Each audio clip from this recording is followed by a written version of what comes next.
अथर्व रावले. मी आता चौथीशी आणि माझ्या कथेचे नाव आहे गड आला पण सिंह गेला. संध्याकाळची वेळ होती.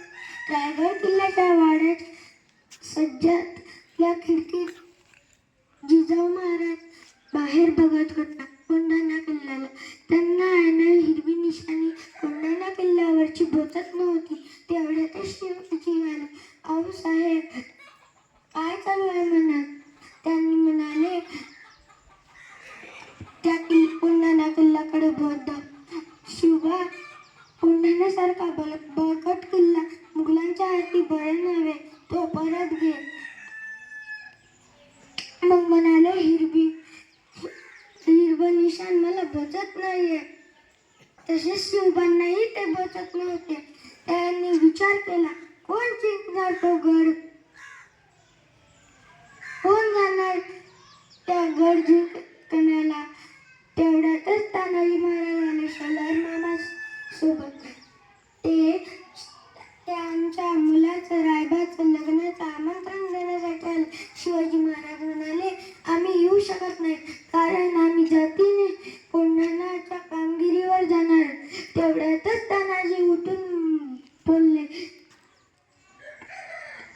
तुम्ही आपण जाणार जीवाच्या कामगिरीला नाही, मी जाणार त्या कोंढाणा किल्ला जिंकण्यासाठी. त्या शिवाजी महाराजांनी त्यांना होकार दिला आणि तानाजी महाराजांनी गोल रस्ता, त्याच्या मधात जंगल, एका बाजूला कोंढाणा किल्ला आणि एका बाजूला रायगड. जंगलातून चोर पावलांनी ते कोंढाण्याच्या दरीत पोहोचले. दरीत पोहोचले त्यांच्यासोबत एक घोरपड आणली होती. 500 मावळं घेऊन सूर्याजी कल्याण दरवाजा गाठायला सांगितले तानाजी आणि 300 मावळं घेऊन तानाजी महाराज गड एका घोरपडीचे नाव यशवंती, तिला वरती फेकली तरी ती दोन वेळा खालती पडली. ए यशवंते, आता जर पुन्हा जर पडली तर खांदूल काय, असं म्हणून ते मग काय गंमत झाली. ते तर वरती चिपकून बसली. त्याच्यावरून तानाजी व त्यांचे 300 मावळे भराभर गड चढले. गड चढल्यानंतर त्यांना मुघलांना त्यांची चाहूल लागली.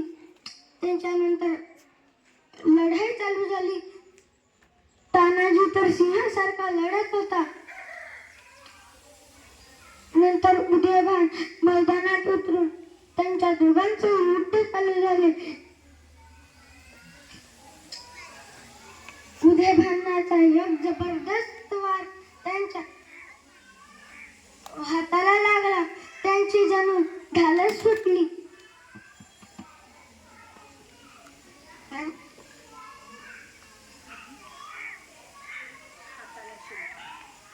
आणि त्यांनी ढाल सुटली.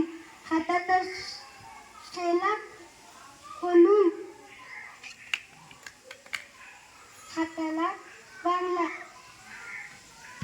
आणि पुन्हा लढाई चालू झाली.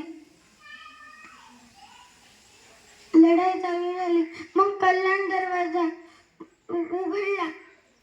त्यांची लढाई एकामेकांना वार लागू ते दोघेही धारातीर्थी पडले. हे सूर्याजी यांना कळले. त्यांचा मावळ्यांचा धीर बसला. तेवढ्यातच सूर्याजी कडेवर गेले. मावळे जिथून दोरावरून आले तो दोर कापून टाकला. मावळे जाताना म्हणाले, सूर्याजी, तुमचा बाप येथे मरून पडलाय. तुम्ही काय भित्रे भागूबाई सारखे का पळत आहात. मी कड्यावरचा दोर कापला आहे. एक तर कड्यावरून उड्या मारून मरा, नाही तर शत्रूवर तुटून पडा.